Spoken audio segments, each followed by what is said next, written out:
आज supreme court के दिए गए फैसले का स्वागत करती हूँ और मैं धन्यवाद करना चाहती हूँ हमारे मीडिया भाई बंधुओं का और हमारे जनता का, जिन्होंने इतना सपोर्ट दिया इस बेटी को। और जैसे कि निर्भया के समय पे कांग्रेस की सरकार थी, तब भी हम सड़कों पर उतरे थे, तब भी हमें लोगों का सपोर्ट मिला था। और आज सरकार दूसरी है, पर बेटियों की लड़ाई जारी है। और जो ये समर्थन हमें मिलता है मीडिया से या लोगों से जो बिल्कुल सोचते हैं हमारी बेटियों के लिए, वो बहुत अतुलनीय है। और मुझे लगता है चाहे वो निर्भया की लड़ाई हो, चाहे वो 9 की बेटी की लड़ाई हो। जो हाईकोर्ट से रिलीफ मिली थी एक्यूज्ड को, तो उसमें अभी आज सुप्रीम कोर्ट को मैं धन्यवाद देना चाहूंगा। पीड़िता धन्यवाद देना चाहती है। पूरे देश की संवेदना सुनी सुप्रीम कोर्ट, और अभी उस ऑर्डर पे स्टे लग गया है और सुप्रीम कोर्ट सख्त आवाज में ये मतलब आदेश दे दिया है निचली कोर्टों में कि अभी किसी भी मामले में उस अपराधी को जेल से बाहर नहीं निकाला जाएगा। और जो ये ऑर्डर है उस पे स्टे है। बहुत छोटी सी रिलीफ मिली है, बिल्कुल हमें इसको विक्ट्री नहीं कहना चाहिए। मैं इसको विक्ट्री नहीं कह रहा हूं, ये विक्ट्री नहीं है। ये एक छोटा सा सांस लेने का मौका विक्टिम और उसको परिवार को मिला है। इसके अलावा इस फैसले को मैं कुछ भी नहीं देख सकता, क्योंकि जो सीबीआई ने जो स्टैंड लिया है, जो हमें डर था वही किया उन्होंने। जय भीम, जय भीम। साथियों, जय भीम, जय भारत, जय संविधान। मैं बहुजन Dastak news and constitution channel से गौतम रत्ना, और आज मैं अब तक का जो उन्नाव की जो पीड़िता है उसके अपडेट आपको दे रहा हूं इस वीडियो के अंदर। और थोड़ा सा अच्छी खबर कह सकते हैं कि सुप्रीम कोर्ट ने एक उस फैसले में पीड़िता को एक राहत तो कहा ही जा सकता है, लेकिन जो लॉयर हैं एक से एक बड़े, जिसमें एडवोकेट महमूद प्राचा जी हैं, उनका भी स्टेटमेंट देख लेंगे, और उनके जो लॉयर हैं उनका स्टेटमेंट भी है, और लोगों ने किस तरह इस लड़ाई को लड़ा। कई बार हमने कई एपिसोड इससे पहले भी बना के आपको दिखाया। और सोशल मीडिया एक बड़ी ताकत बनी, और जो भयाना जो हैं उनके जो एक्टिविस्ट हैं उनको तो मतलब उनके सल्यूट के लिए तो शब्द नहीं है। मतलब मैं दिल से सल्यूट करूंगा उनको कि वो रात दिन वहां पड़ी रही, और जितने भी लोगों ने इस मुहिम में उस पीड़िता का साथ दिया उनके लिए भी हम बहुत बहुत धन्यवाद करते हैं। ये हर बेटी के लिए आवाज होनी चाहिए, लेकिन इसमें यह नहीं देखा जाना चाहिए कि वो मुस्लिम है या वो शेड्यूल कास्ट है या शेड्यूल ट्राइब है या ओबीसी है। अगर इस तरह की घटना किसी के साथ, इस तरह की घटना को अंजाम दिया जाए, घटना तो होती है कि रोड एक्सीडेंट, इसको तो पूरा अंजाम दिया गया सेंगर द्वारा, जो भाजपा का पूर्व विधायक है। और आज भी जो प्राचा साहब का स्टेटमेंट आप देखेंगे, अभी भी कुछ ऐसे क्लू सीबीआई ने सुप्रीम कोर्ट में छोड़े हैं कि जहां से आने वाले टाइम फ्यूचर के अंदर उसको राहत दी जा सकती है। ये एक बड़ा सवाल साथ में सुप्रीम कोर्ट के फैसले पर भी छोड़ा जा रहा है। तो हम तो उम्मीद करते हैं कि ऐसे इस तरह के रेपिस्ट को और इस तरह के जो लोग हैं जो बहसीपन इस तरह का करते हैं, उनको कम से कम हमारे चैनल के माध्यम से रिक्वेस्ट है कि उनकी ये उम्र कैद को भी फांसी की सजा में सुप्रीम कोर्ट को बदल लेना चाहिए, ऐसा मैं मानता हूं साथियों।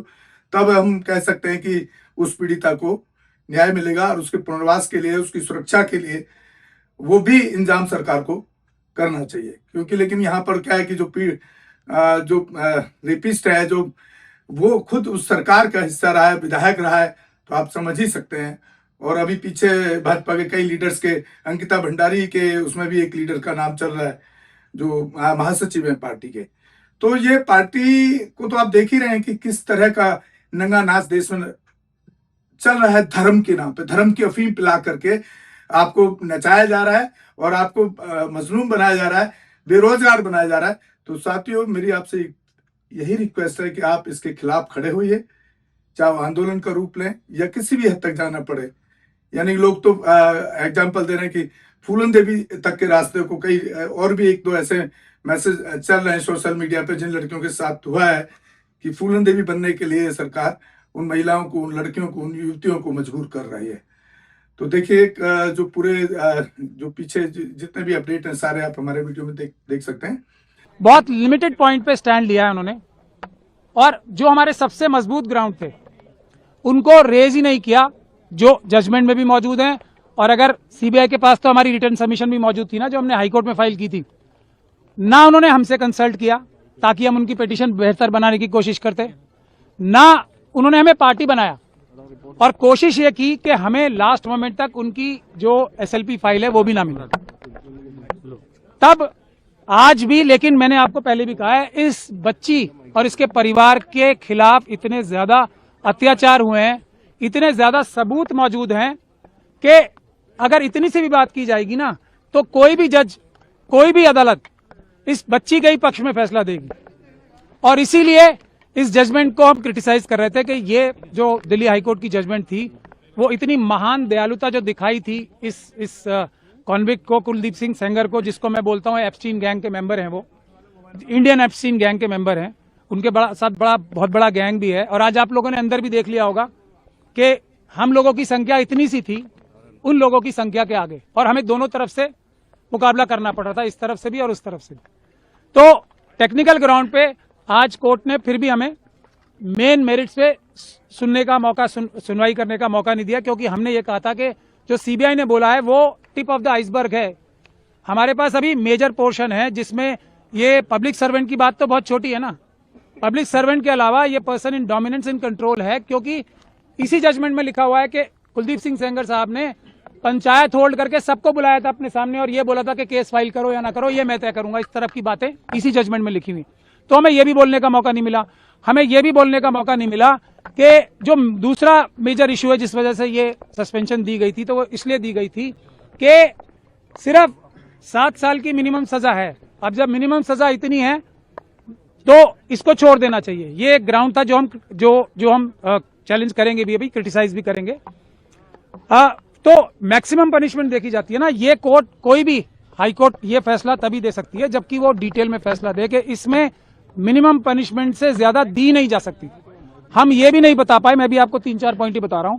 हम ये भी बताना चाहते थे कोर्ट को कि जो थ्रेट परसेप्शन की बात की है वो बिल्कुल परवर्स है। इस बच्ची के तो पिता को मारा गया, इस बच्ची के साथ गैंग रेप किया गया, इस बच्ची के वकील को मारा गया, इस बच्ची के मौसी चाची को मारा गया। उसके बाद भी जब अपील चल रही थी उस दौरान भी जब सिक्योरिटी विड्रॉ करा ली सेंट्रल गवर्नमेंट और स्टेट गवर्नमेंट के बड़े बड़े वकीलों ने यहाँ पेश होके, तब भी 2-2 एफआईआर कराई। तो हम ये भी बताना चाहते थे कि ट्रायल जो हाईकोर्ट थी, ऑनरेबल बेंच ऑफ हाईकोर्ट जो थी, उसने ये भी कंसिडर नहीं किया कि जैसे ही सिक्योरिटी विड्रॉ हुई हमले शुरू हो गए। तो हम ये भी बताना चाहते थे कि थ्रेट परसेप्शन ऐसी नहीं होती कि अंदाजा लगा के ये कह दिया जाए कि फ्यूचर में अटैक नहीं होगा, इसके ऊपर कोई हमला नहीं होगा, क्योंकि सीआरपीएफ है इसलिए किसको कोई खतरा नहीं है। माँ को तो खतरा है। फैसले को कैसे देखते हैं आप? मैंने आपको बताया ना, ये मरते हुए नहीं, जो इसको जीत कहेगा, वो जो जीत कहेगा इसको, वो धोखा देगा देश की जनता को भी और पूरी न्यायिक व्यवस्था को। सबसे बड़ा धोखा होगा अगर इसे जीत बोला जाए। मेरी बात सुन लीजिए, ये जीत नहीं है। जीत क्या है? इस बच्ची की क्या जीत होगी? इस बच्ची को दर की ठोकरें खानी पड़ रही हैं। इतने छोटे छोटे 2 बच्चे हैं उसको कल मार दिया जाएगा, परसों कोई सिक्योरिटी नहीं है। इस बच्ची का क्या जीत होगी? इसके पिताजी की हत्या कर दी, इसकी माताजी को विधवा कर दिया, इस बच्ची की जीत क्या होगी? अब इसके वकील को मार दिया गया, इसकी मौसी चाची को मार दिया गया और ये सड़कों पे दर भटक रही है, इसकी जीत होगी क्या? क्या बोलते हैं उसे, कुकृत्य करते हुए किसी मुजरिम को मैंने नहीं देखा आज तक। मेरी इतनी लंबी वकालत हो गई। अगर ये व्यक्ति को दया का पात्र माना जा सकता है अदालत द्वारा, तो फिर इस देश में कोई बलात्कारी बच्ची का हो या बड़ी महिला का हो, कोई गैंग रेपिस्ट, मर्डरर दया का पात्र ऑटोमेटिक होगा। हमें डर लग रहा है ना कि सीबीआई जब अब जा रही है पब्लिक के दबाव में, तो वो हारने के लिए तो नहीं जा रही, मुंह दिखाने के लिए अच्छे से अच्छा वकील खड़ा कर देंगे, लेकिन बहस ऐसे करेंगे कि बच्ची हार जाए और कुलदीप सिंह सेंगर जीत जाए। तो हम लोग तो एकदम इससे बहुत डर गए। तो हमने भी अपनी तैयारी करके कैविएट लगा दी है कल ही, और हम अपनी भी पिटीशन तैयार कर रहे हैं, क्योंकि 5 तारीख को कोई कोर्ट खुलेंगे, तब तक हम भी अपनी पिटीशन तैयार करके डालेंगे ताकि सीबीआई हमारी पीठ पीछे बच्ची का नुकसान ना कर सके। कानूनी रास्ता है, हमें सुप्रीम कोर्ट जाना है, लेकिन हमारे खिलाफ ऑर्ड्स क्या है वो समझ लीजिए। पहला ऑर्ड, केंद्र सरकार हमारे खिलाफ पूरी ताकत से लगी हुई है। उसके सबसे बड़े से बड़े वकील आके सुप्रीम कोर्ट में ये एप्लीकेशन लगा के उत्तर प्रदेश सरकार का सहयोग करते हैं कि इस बच्ची की सिक्योरिटी विड्रॉ कर ली जाए, इसके परिवार वालों की सिक्योरिटी विड्रॉ कर ली जाए, वो सिक्योरिटी जो सुप्रीम कोर्ट ने दी थी उन्हें इस बच्ची को डराने के लिए। तो केंद्र सरकार हमारे खिलाफ, उत्तर प्रदेश सरकार हमारे खिलाफ पूरी शक्ति से, सीबीआई हमारे खिलाफ पूरी शक्ति से। हम बेटियों के लिए कुछ करते हैं। मुख्यमंत्री कहता है अपने आप को, या तो वो चुल्लू भर पानी में डूब के मर जाए या जा करके उस बच्ची को न्याय दिलाए और उस दरिंदे को सीधा सूली पे टांग दे।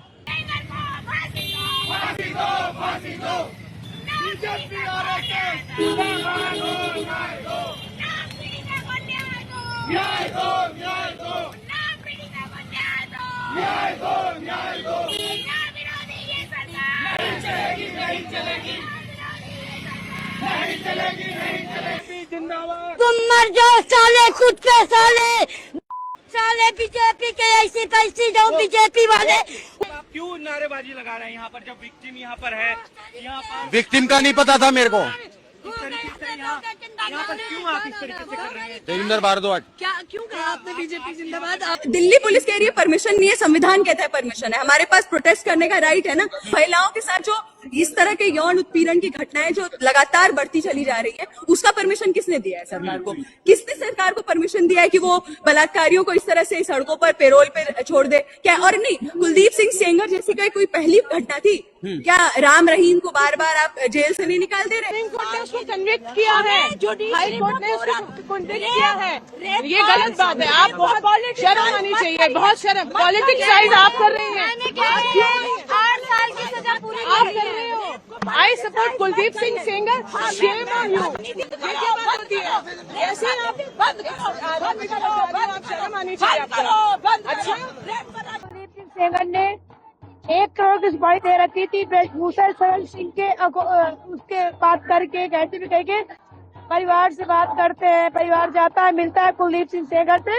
इन सब लोगों ने गठित संगठन बना के सुपारी दे रखी है और जज साहब को खरीद लिया है और सीबीआई के आईओ खरीद लिया है ताकि वो बाहर निकले और ऐसे बहन बेटों को मारे, ताकि देश का पहला ऑर्डर है कुलदीप सिंह सेंगर को गोली मरवाओ आप। एनकाउंटर होना चाहिए। अरे तो ऑब्वियसली एनकाउंटर करो कुलदीप सिंह सेंगर को। बिल्कुल। क्या वो क्या है?